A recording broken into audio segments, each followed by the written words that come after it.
ನಿಯಂತ್ರಣ ತಪ್ಪಿ ಪಲ್ಟಿ ಹೊಡೆದ ಗಾರ್ಮೆಂಟ್ಸ್ ಬಸ್, 20ಕ್ಕೂ ಹೆಚ್ಚು ಜನರಿಗೆ ಗಾಯ. ಗೌರಿಬಿದನೂರು ತಾಲೂಕಿನ ವೇದಲವೇಣಿ ಗ್ರಾಮದ ಬಳಿ ಘಟನೆ. ದೊಡ್ಡಬಳ್ಳಾಪುರದ ಗಾರ್ಮೆಂಟ್ಸ್ಗೆ ಕಾರ್ಮಿಕರನ್ನ ಕರೆದೊಯ್ಯುತ್ತಿದ್ದ ವೇಳೆ ದುರ್ಘಟನೆ. ಗಂಭೀರವಾಗಿ ಗಾಯಗೊಂಡವರನ್ನ ಚಿಕ್ಕಬಳ್ಳಾಪುರ ಜಿಲ್ಲಾಸ್ಪತ್ರೆಗೆ ರವಾನೆ. ಉಳಿದ ಗಾಯಾಳುಗಳಿಗೆ ಗೌರಿಬಿದನೂರು ಸಾರ್ವಜನಿಕ ಆಸ್ಪತ್ರೆಗೆ ದಾಖಲು.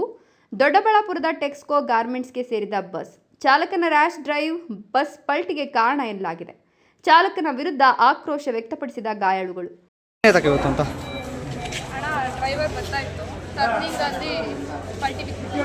ಯಾವ ಫ್ಯಾಕ್ಟ್ರಿಗೆ ಹೋಗ್ತಾ ಇದ್ರಿ ನೀವು? ಎಷ್ಟು ಜನ ಇದ್ರು ಬಸ್ಸಲ್ಲಿ? 20 ಜನ ಇದ್ರಾ? ಏನು ಜಾಸ್ತಿ ಏನು ಏಟಾಗಿದೆ ಅಕ್ಕ? ಎಷ್ಟು ಜನಕ್ಕೆ ಏಟಾಗಿದೆ? ಮಿನಿ ಬಸ್ ಹೋಗ್ತಾ ಇದ್ರಾ? ನಿಮ್ದು ಯಾವ ಊರು?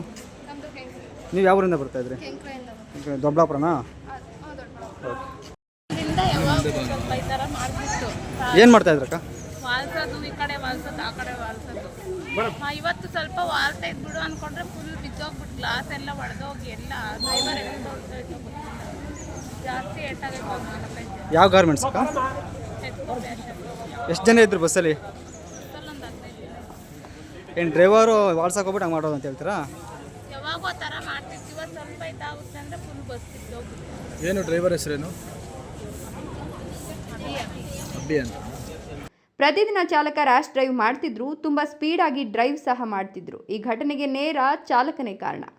ಘಟನೆಯಲ್ಲಿ ಗಾಯಗೊಂಡ ಕುಟುಂಬಸ್ಥರು ಸಹ ಆಸ್ಪತ್ರೆಗೆ ಬಂದು ಗಾಯಾಳುಗಳಿಗೆ ಚಿಕಿತ್ಸೆ ಕೊಡಿಸುವ ಕೆಲಸ ಮಾಡಿದ್ರು. ಸಣ್ಣ ಪುಟ್ಟ ಗಾಯಾಳುಗಳನ್ನ ಚಿಕಿತ್ಸೆ ಕೊಡಿಸಿ ಮನೆಗೆ ಕರೆದುಕೊಂಡು ಹೋಗುವ ಕೆಲಸ ಮಾಡಿದ್ರು.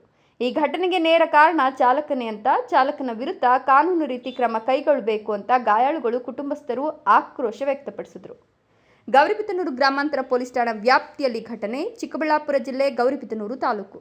ಜಂಗಾಲಹಳ್ಳಿ ಅಶ್ವಥ್, ಪವನ್ ನ್ಯೂಸ್ 1, ಚಿಕ್ಕಬಳ್ಳಾಪುರ.